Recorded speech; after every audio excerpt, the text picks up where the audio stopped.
She is a Renaissance woman. She is a business strategy consultant, entrepreneur, and podcaster with a background in architectural practice as well as business management.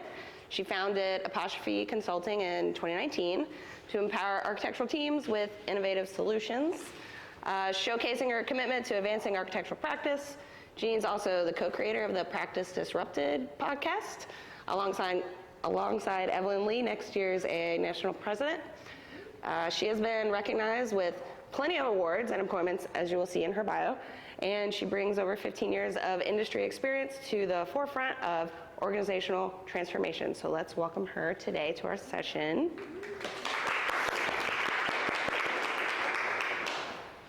And then Megan, as a senior consultant at Apostrophe Consulting, Megan Bowles is dedicated to enhancing workplace practices and fostering employee engagement. She's also the founder of Lucy Hawk, where she champions sustainable strategies for organizational success alongside human well-being. Megan's commitment to equity extends beyond her professional endeavors, as evidenced by her leadership in various community organizations, which you can also see in her bio. Like Janine, she also has a background in architectural practice and extensive experience in strategy and management, bringing a unique perspective to the intersection of design, leadership, and community development.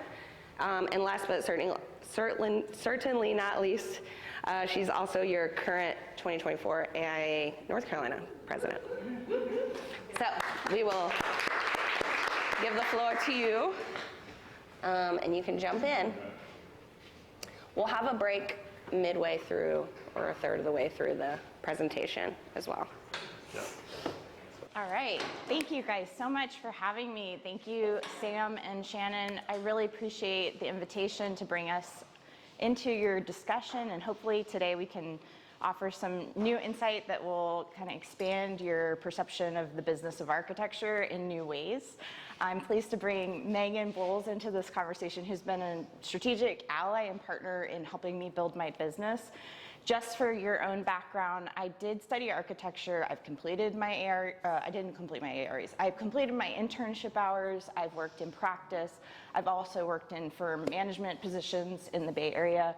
And basically, through the process of trying to get licensed as an architect out in the Bay Area for 9 years, I decided that I really wanted to pivot my training in architecture into business and strategy. So I started working on building Apostrophe Consulting when I was working on my MBA, and I moved to Raleigh 6 months before the pandemic, which was terribly weird timing. So I feel like I'm just starting to get to know you all coming into year 5 of the creation of my business. And Megan has been an incredible partner since I've been here. We work with clients all across the country, and we basically help them with designing their firms and thinking about the business operations, the strategy, and the leadership. So that's what we're here to talk to you guys about today. Anything else to add? No, I mean, I think just a quick intro for myself that I would add is I studied architecture, practiced architecture. About 12 years into my career, shifted from designing buildings to designing the business side of things. Served for 5 years as our operations and finance manager.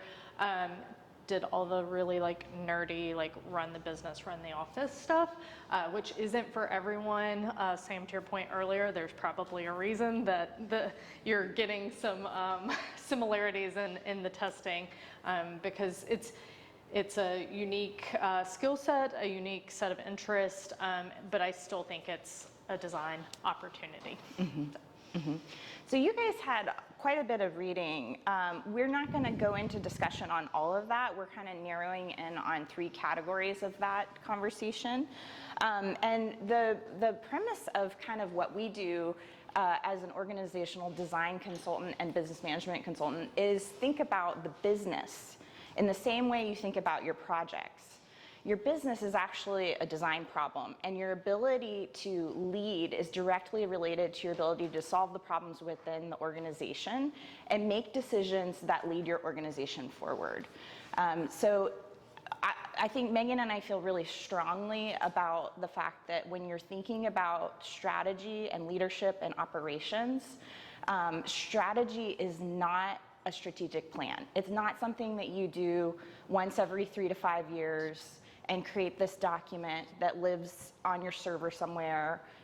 Strategy is about every day in your business, working on your business and making sure that it's functioning and running smoothly. And you're constantly making decisions to improve the business.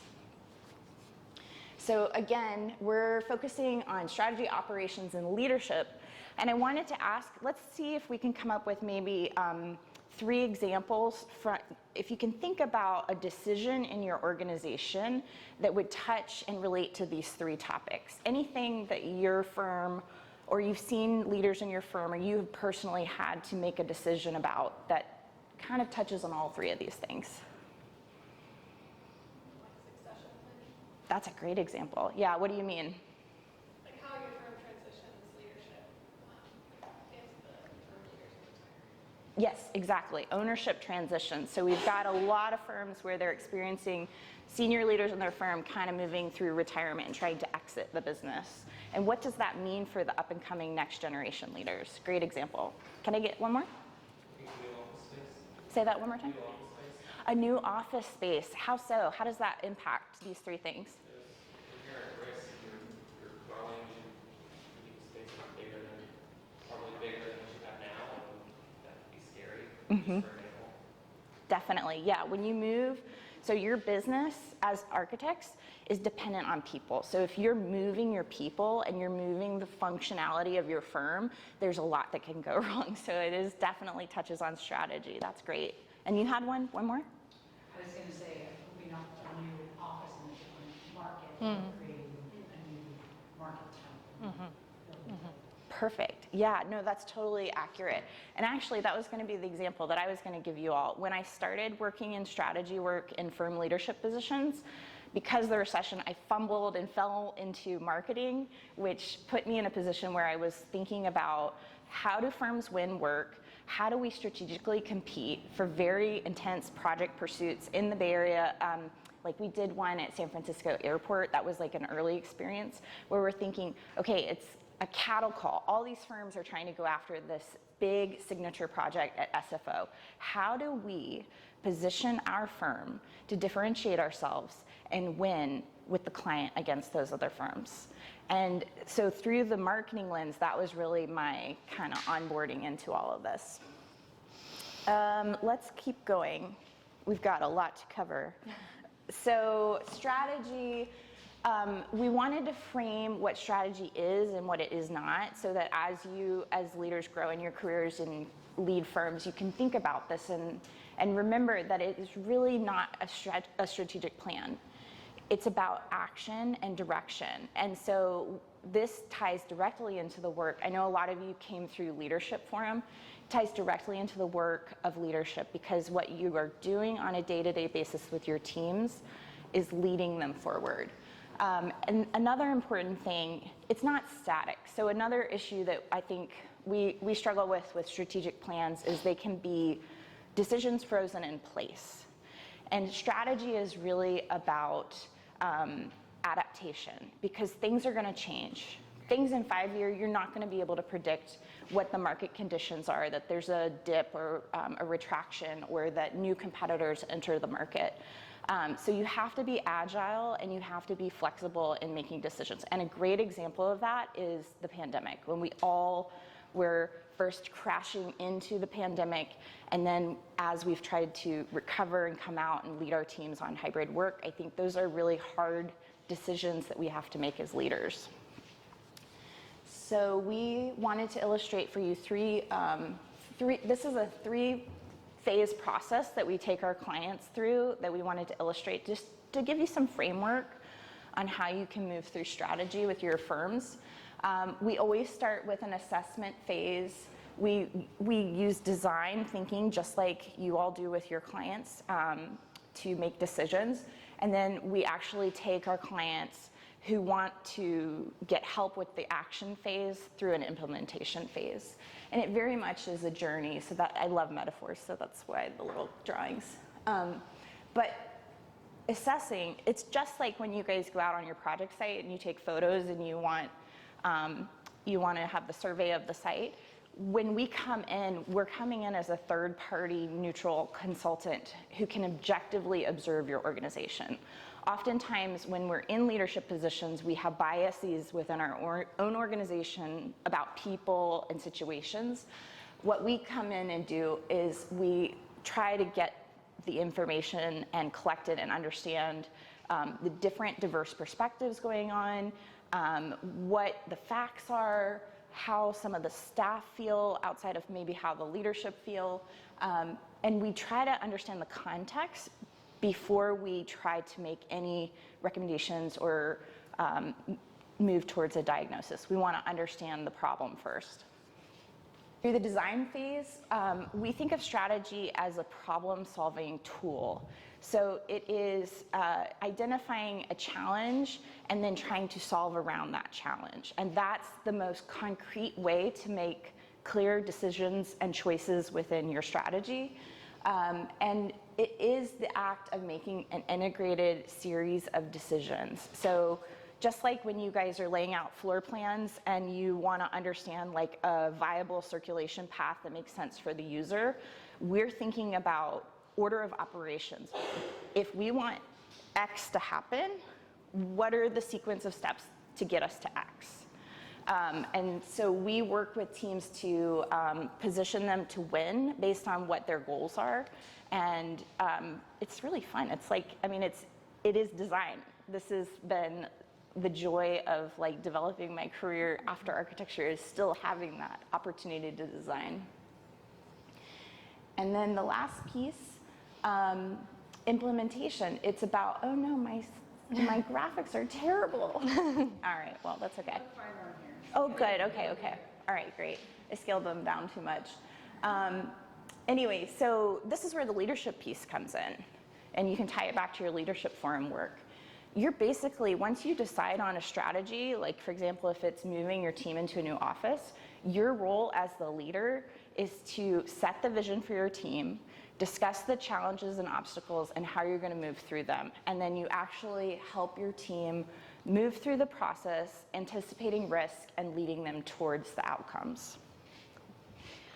So what we're going to do for each of those three sections is we're going to go through an activity, we're going to share a principle, and this is just going to be an example of doing strategy. There's lots of activities that can be done. There's lots of different things we need to consider when we're talking about strategy. But as Janine talked about, strategy isn't a strategic plan, and when we say that, we mean it's not the binder that you create and you say, this is what we're going to do for the next 5 years. So one of the things that we like to do is look at developing shared priorities amongst your leadership team. And where this is important is this helps you follow the strategy, follow the approach, even when times get challenging, sticky, tough, when we have a pandemic, when everybody goes remote with 2 days notice. How do we decide to move forward with that? The example of moving into a new office, someone used the word, it can be scary. Anytime we're facing something that's uncertain, it's really easy to get stuck because of fear, because of nervousness, because we're not sure how people are going to handle that. And so by having shared priorities with our leaders, we can make choices and sometimes make trade-offs. And we make those according to our priorities and according to our strategy. So something that can be really helpful is to develop those priorities before you're in the sticky situation, because sometimes making that trade-off is really challenging, but you want to know you're making the right trade-off. And we need to be in good headspace when we're making those decisions, not in the midst of challenges. So one tool that I like to use, it's called an even over statement. So it's when you take two good things and you say, but if I have to choose, I'm choosing this one over the other, even over the other. So an example might be, I'm going to choose growth even over comfort. Both of those are really good things. If I can have both of those, I'm going to do it. But if I have to choose one, I'm going to choose this one. So what we're going to do is we're going to look at a series of good things paired together, and the activity is going to be to walk through those and make choices for yourself. So what I'm going to encourage you to do is maybe take just a couple minutes to do this for yourself, then get in a pair and talk through it together as if you were leaders of a firm together.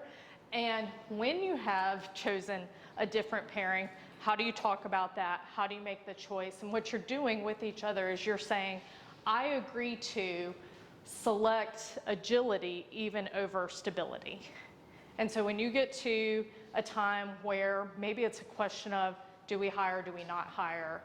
Which of these choices is going to help us move towards agility over stability? So we're going to take a little bit of time as a group. I don't know if you just want to pair up with the folks at your table, but take just a little bit of time doing it on your own, and then you can do it as a pair. They are split up. On your Miro board, you actually are split up into groups Oh, you have them in groups. already. Yeah. So this is where you'll need the And board. they're hopefully close to you because we tried to coordinate that. Yeah. So we are setting a 15-minute timer.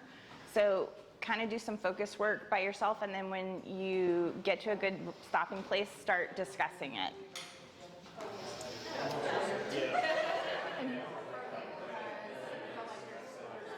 Could be, we need to solve a technical problem, otherwise there's other risks involved. I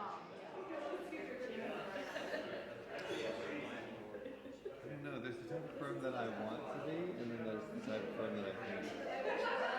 Yeah. And it would be great. I know, when I was reading these, I was like, oh, in a perfect world.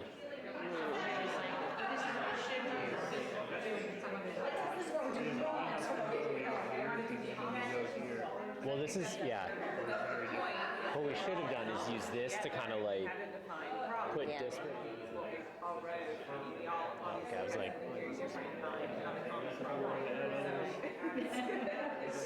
it's like, it's like feel like you're in between for so many of them, but. Could be, we need to solve a technical problem, otherwise there's other risk involved. But So, and I was like, well, I don't want to get stuck in it. Our default is technical. So you want to push where you feel like there's a weakness. That was where I was at. The next time I did agility.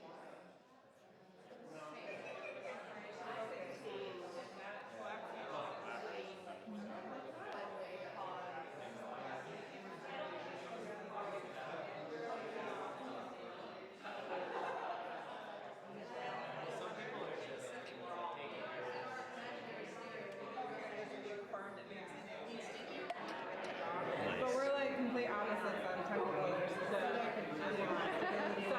ability and that's where I I was talking to Michael, what we should have done is paired, we should have really looked at the personality assessments and then like paired different people and then some. Yeah.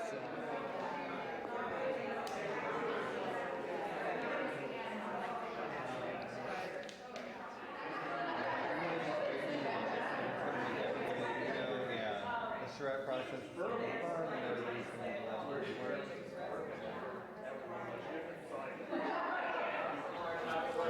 All right, we're going to choose to come back together as a group, even over these great discussions that you're having.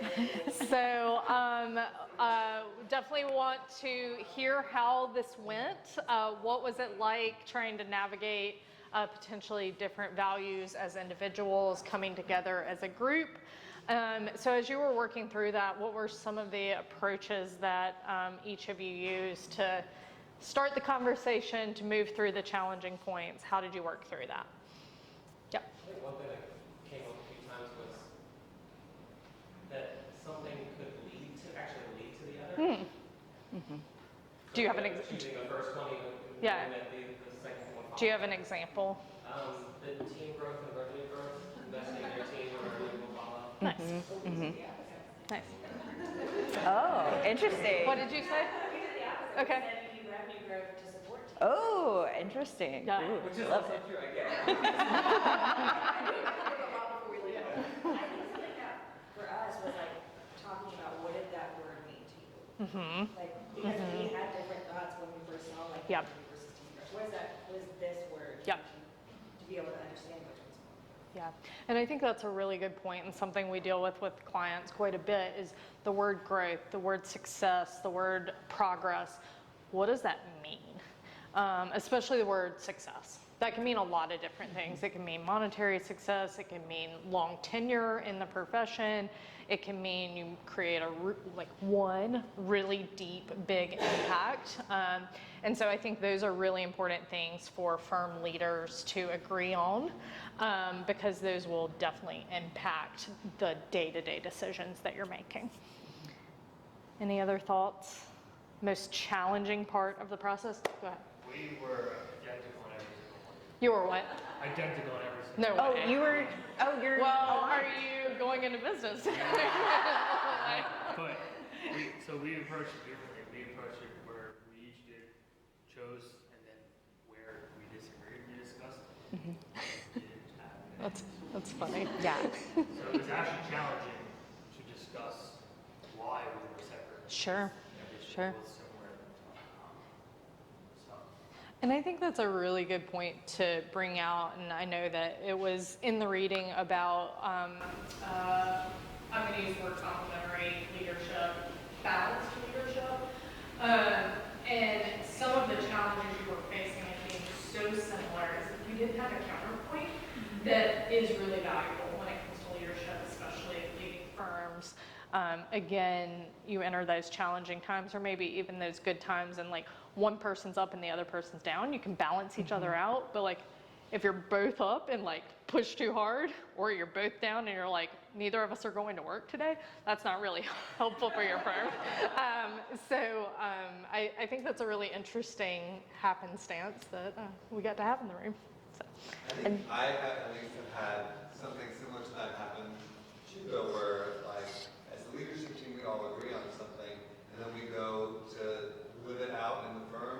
We're like, oh, we did not actually, we weren't thinking the same thing. Yeah. So you kind of weren't asking these hard questions of like, what do we mean when we say we agree? Because you were like, oh, we agree, great, check that box, let's move on. And so you kind of didn't have to have the hard conversations. I do want to come to this one because we run into this one a lot with our clients, the last one. Yeah. As a newly formed firm, how did you guys deal with when you didn't agree about what value to pick? We look at the long-term impact, like, oh, what's the risk here? We're not doing the other one. Which one? Like, how do we make it lead to those in the long term? Excellent. Yeah. Talk about our vantage points. The three of us come from different firms, different career paths a little bit, and we were relating it to where we are in our personal time right now. And then there was also influence by our personality tests, which we did, and where we're approaching it from with that. So we talked a lot about when we disagree, how we considered the two and kind of just, where we were on that. Yeah. That's awesome. Love it. Yeah, I think one thing that in that question that's hard to replicate in this group is a power dynamic, because you all are essentially peers. I mean, you're in this group together, but when there is a difference in power in those conversations, it can be even more challenging. And what we really encourage clients to do is, especially the person who carries more power, is taking the step back, creating space for the discussion. I like to say leaders speak last, because as soon as leaders speak, like a named leader in title and power and authority speaks, it really funnels the conversation to the way that they're thinking. Hard for us to replicate that in this group, but I do think it's something that's important to think about, that we do see a lot when we're talking about leadership transitions. You've got a founder bringing in new partners. What does that look like? Or you just have people who are retiring and bringing new folks in. Like, how do you have conversations where either you're giving equal weight or consideration to both perspectives? Any other thoughts on strategies, questions, challenges that you faced? Well, how do you do that then, I guess? Like, ultimately, the decision has to be made. Sure. So you run in, you have that conflict initially, step back, let everybody be heard. Yeah. And ultimately, So you can do it a lot of different ways. I mean, you can say one person has veto and makes the choice. You can choose voting. You can say, I'd call it delegated responsibility, where maybe there's 4 of you in a leadership role and one person is focused on finance and the other is focused on people and culture, and then one's focused on project types that we're pursuing. And what you could say is like, we're going to seek advice together as a group, but ultimately we're trusting the expertise of this one person who we've delegated authority to if we need a tiebreaker. So it's not always the CEO who makes it. Sometimes it's deferring to the expert.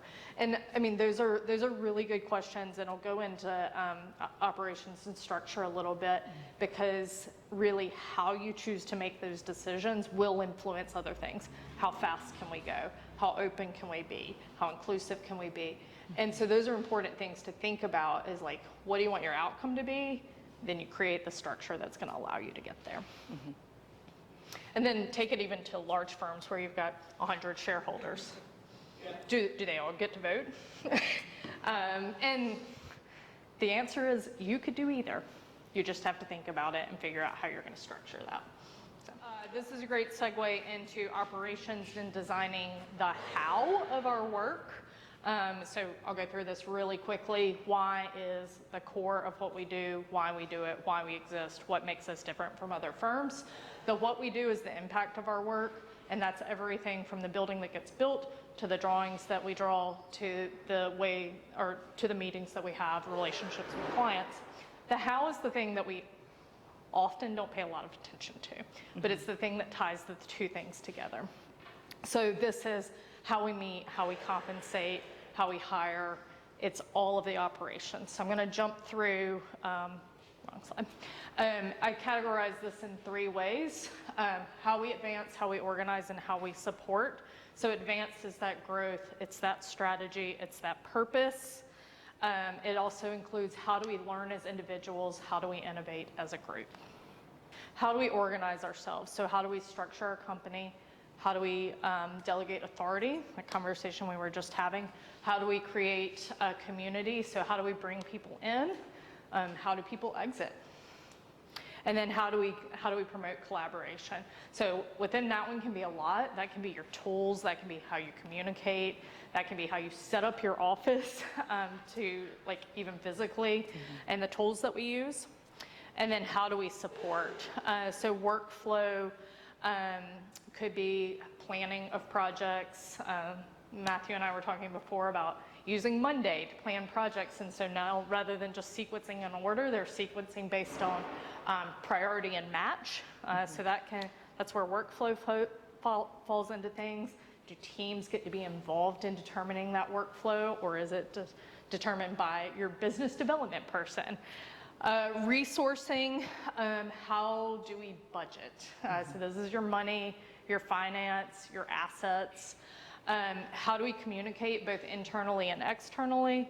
And then how do we compensate? So these are 3 big buckets, and then some smaller things that are important and necessary to consider under all of these. So I'm going to flip back just really quickly so we can see the 3 buckets together.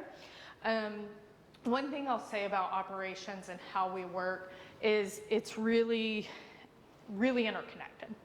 You can't talk about one without talking about at least some of the others. So when we're talking about growth in number of projects, therefore growth in revenue, you probably are talking about some type of change in headcount. Or if you're saying we're going to do more revenue and we're not going to change our headcount, you're going to be talking about a different way of working, for better or worse. But I think that's something important to consider, is when you're changing one factor, you're probably going to impact the others. And what we like to look at is how can we intentionally change one thing and have really positive changes on other aspects within the system. Questions? Thoughts? How many of you feel like you touch any of these aspects of things in your day-to-day? Which ones feel most relevant each day? Or like you're having to touch them regularly? And I'll flip back through them slowly.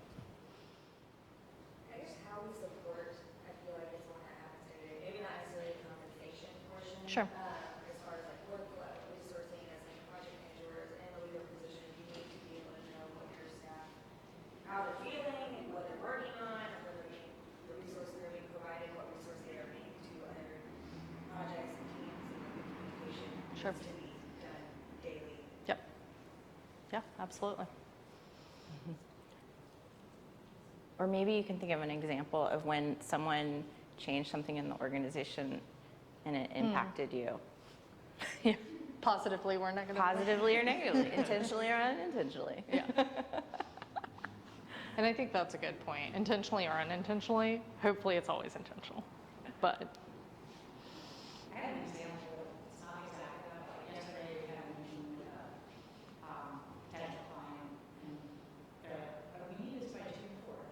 Yes. And that's Yeah. Yes. super impractical. Yeah. Yes, we can do that. So then I immediately, like, just started gathering resources and asking people, can you do this, can you do that? So it's kind of like resourcing, planning, you know, just one communication, sure. kind of workflow, just kind of on the fly trying to gather all those pieces together. Yep. That's a really good one. That one happens all the time, and that definitely impacts teams. And then as the owner, you're the owner or you're in a leadership position with the client, tell me about the pressure you feel from the client to make a decision on that, to meet that deadline. Well, they're a new client. It seems like they're got a backlog of work, and it seems like they're well funded. So I definitely felt pressure to say yes for both sides, for our firm and for the client. So the choice was to say yes, to make the client happy, to hopefully lead to future work. Yes? Yes. And then, To get to win this project, which would be fairly sizable, and then to get access, you know, to develop a new relationship, because we don't have a current relationship with this. You know, that hopefully leads to future work and relationship. and then the domino of that is that it relates to the team. Yes, because I needed to make sure I had buy-in from everyone, that I had said yes on the fly, Yeah. and that I was going to have support from leadership and access to staff. And we need to do it, Yeah. not working days. With a holiday. Yeah. Yeah, and I mean, I think that, just to point out a few other things, like there was authority written into that as well. Like you had the authority to say yes or no. You didn't have to go back to, you know, your leader and ask them what to do or how to respond. And then hopefully there's some level of, you know, strategy and purpose of we are doing this on purpose. We're taking the short term, really hard 10 days because we've got the longer outlook of the projects that are coming after that. So there was a lot wrapped up into that decision and now the 10 days that follow. Yeah, hoping that, you know, when I made that decision, Yeah. I was Yep. going to support and, yeah, I mean, it's such a hard time. Yeah. Like, I've got some people that are, like, willing to jump on it. Yeah. Yep. Another thing that can be done within operations is to look back at those decisions. Maybe, you know, after you get through the 10 days and do a retrospection or reflection on how did that go? What could have been done better, differently? And it could have been as simple as internal communication could have been clearer and more effective. How can we do that differently? Is it rather than dropping it on Teams that some people aren't going to see, it's huddling together for 10 minutes and making sure. And so things like that is the way that we continue to tweak and optimize our operating systems, rhythms, and patterns within our firms. Did you want to say something? Just scratching the back of your head. I was just scratching my head, but now that you mention it, I think it's helpful to have strong policies, but then you get into these situations, and I think if you have strong enough everyday policies, but you empower people to say, here's the time where we might need to make an exception. Sure. I think that's what keeps you agile to change. And I think that's a lot of what we need to be doing within the profession is how do we maintain agility, adaptability, relevance in a world, and especially right now with as busy as things are, so that we can respond to those things and respond to them appropriately. And I think that's where having those event overs, having some clear principles that we follow, it's like, your policies exist to support when they're relevant, but sometimes we might take the principle of we choose revenue over team growth, and so that might inform when we tweak the policy a little bit. And then you may look back at it and say, you know what, this policy really needs to change, or it might have been a one-time incident.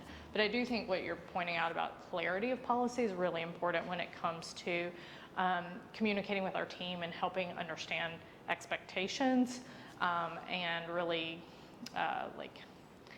guide rails to work within. And your policies can be wide or narrow for you to decide, but having them so that people understand where the racetrack is helpful.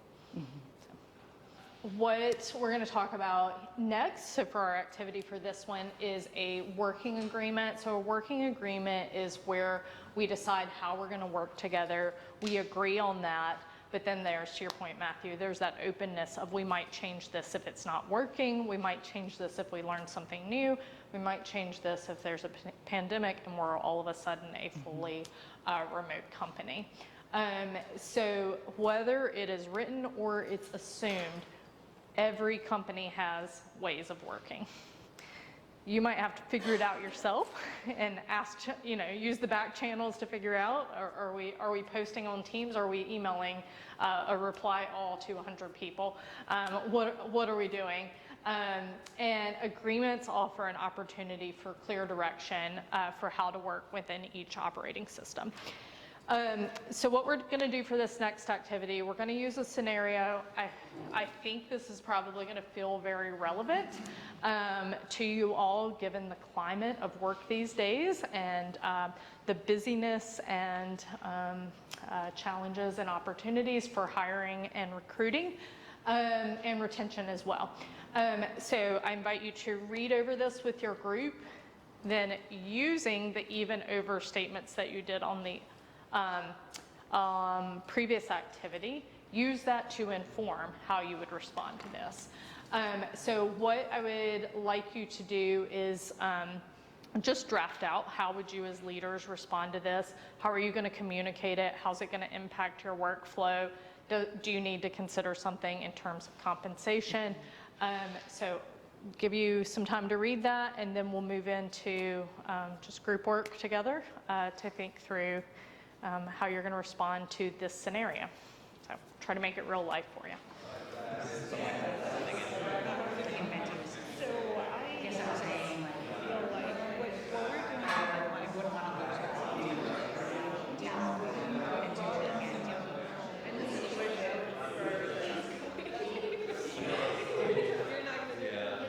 We do have to keep the doors open, so yeah, I mean, I guess you could let some of your bread and butter just like wired that way. Yeah, so maybe it's like we've got to take some deadlines and we've got to push them out. We've got to see which clients we can push these deadlines out because I think it might take a little bit longer As we're training the people, or I mean, I think one of the biggest, just challenges is like value. Like, what is the value that architects provide? Do you feel and valued? Really, I mean, truly? really sticking to that. Yeah. And selling that value. Yeah. And so starting to get clear around that when it comes to purpose and strategy. But yes, we could definitely do a whole other session on that. It's a big conversation. I'm happy to have it. Okay. So when it comes to leadership, the two things I want to point out here is defining roles within your leadership team. And the thing that I like to do is acknowledge that leadership and management both exist They may be the same group of people, they could be a different group of people. I think a lot of times we assume they're the same, and that might not always be the best scenario to achieve your goals. So I just want to really quickly acknowledge that your owners are going to define who we are and what are we striving to do, and then your management team is going to be aligning that with the business operations and the day-to-day. Just really quickly want to touch on ownership models. So there's many different ways to structure your ownership model, from sole practitioner to shareholders. Those are kind of your more traditional ownership models. You've probably seen a number of firms going to employee stock ownership plans. That's a quasi type of ownership. It's actually a retirement plan, but it allows everyone to share financially in the benefits of the firm. And then an additional type is an employee ownership trust. This is actually more common outside of the US, but starting to see it come into the US. A trust owns the business, and the profits that come through that trust go to the employees. So it's a little bit different model, but just wanted to throw those out there that there's lots of different kinds. Again, ownership does not necessarily equal authority, decision-making, etc. It's financial ownership of the assets. And then management models, you can structure this in so many different ways. Managing directors and partners, those are probably your owners are running your business. Then you could have a C-suite or an executive team. Those may or may not be owners, but it is people that you have hired, and their job is to run the business, run the operations, manage that. And then you could go to a studio or team-based structure.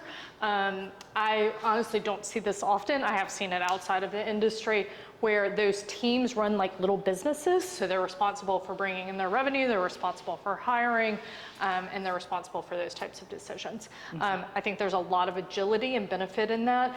It does require a business savvy exist within those teams, which would require some business maturity amongst all or most of your employees. So we're going to jump into org structure and looking at an activity related to this. So We have, I think, 10 minutes left. Yeah, so we're going to race through this real quick. Anything that we don't finish today, I encourage you to go home and think about it and kind of finish the exercise. It will be really useful for you inside of your day-to-day roles. So we wanted to talk about organizational structure. So oftentimes you might see these in your proposals that go out to clients to explain how you guys are going to make sure nothing slips through the crack ever. And it's about communication. What I want you to do is to diagram this out, but for yourself as either existing within the organization or you within a leadership team in this structure. What does that look like? What are those relationships of either hierarchy or communication? This is, that one's very much about hierarchy. Yours might be more of a flat organization. There's a lot of different ways to design those conversations and relationships. The point of this exercise is to think about when you are moving through implementation where you have to actually communicate your strategy and lead, what are the pathways to communicating across the organization? First, from the perspective of getting a decision made, and then from the perspective of actually telling your entire team about it and anyone that it's going to impact. So the exercise is to sketch your organizational structure, identify yourself in the structure. You're going to do a red line to map the process to make a decision and get to approval. You're going to use a green line to map the process on how you share and report out to the people that it impacts. And I think Shannon's given you a kit of parts, so there's some circles in there you can grab and move and design.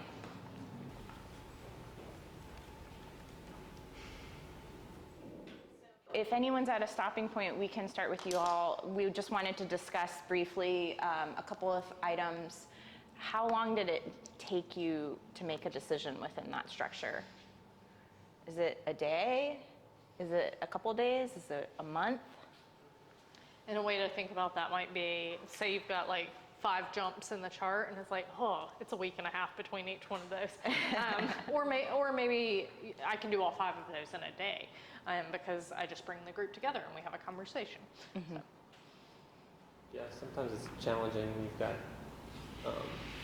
a lot of cooks in the kitchen, and everyone needs, and that could be the leadership, or you want to get input from all your staff, or Correct. whoever the cooks are. Yeah. But that takes time.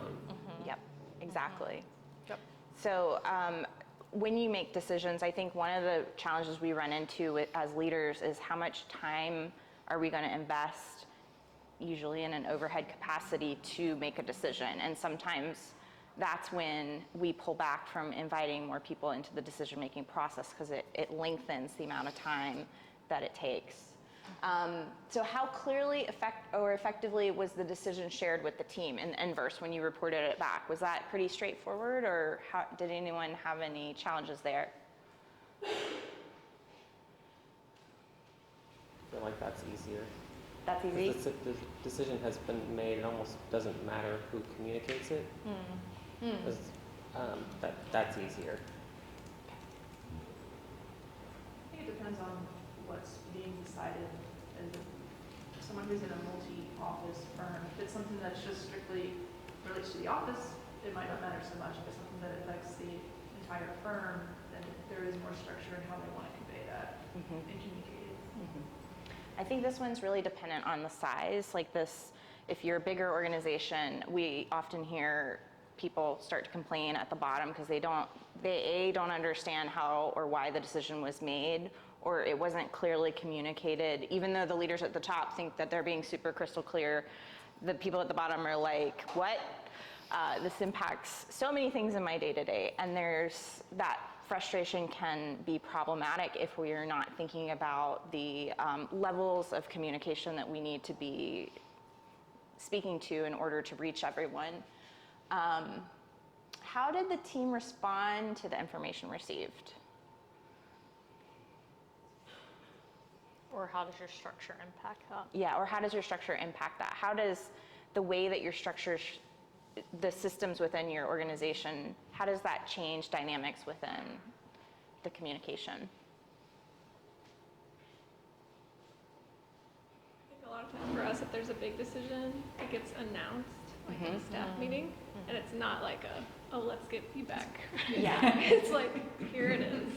Yeah. And then it gets like, grassroots back through the sides. Yes. Yes. We have regular opportunities for people to bring up ideas, and I found that it's effective because as somebody that would have to ultimately say yes or no, if people's peers are shooting down an idea and explaining why it's not good, it just, not only does it take the weight off us, but it's a good teaching moment for, okay, in this one situation that would have been good, but then it ends up sparking a conversation. Mm-hmm. Okay. Well, you guys can keep working on these diagrams when you have some time and want to work on design problems at an organizational scale.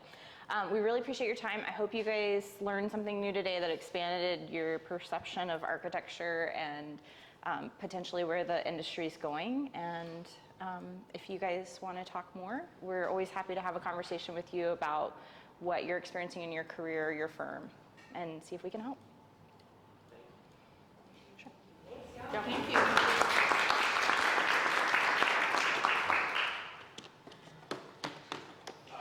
Really quickly. Yeah, I know we're a couple minutes over here, so reading assignment real quick.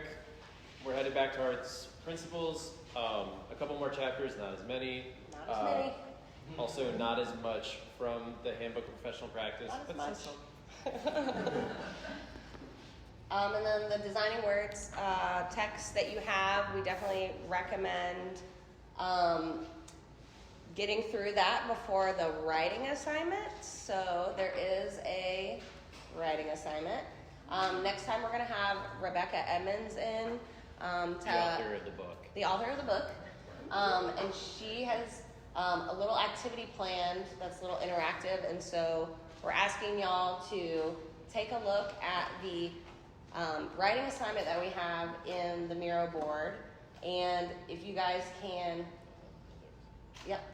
And if you guys can take a pass of that, it's a short writing assignment, and upload it into the Google Drive, which the link is there, by June 7th, which is in like 2 weeks. That'll 300 give words. her the time to review all of them and then incorporate them into the session. So that's the idea, is that she has a little bit of time to incorporate them and provide feedback. So it's a little more personalized in the session itself. And really the idea is that we're going to be talking about marketing and business development, and a lot of that is related to storytelling and writing. And so that's kind of the angle with the book. But the arts principles and the handbook will also kind of balance that topic, because that's obviously, those are really big topics. So I think, no time, sorry. And then again, thanks to our sponsors, AIA College Fellows, AIA Triangle, and AIA North Carolina. Thanks, Great. everybody. Thanks, folks. Very excited for next session.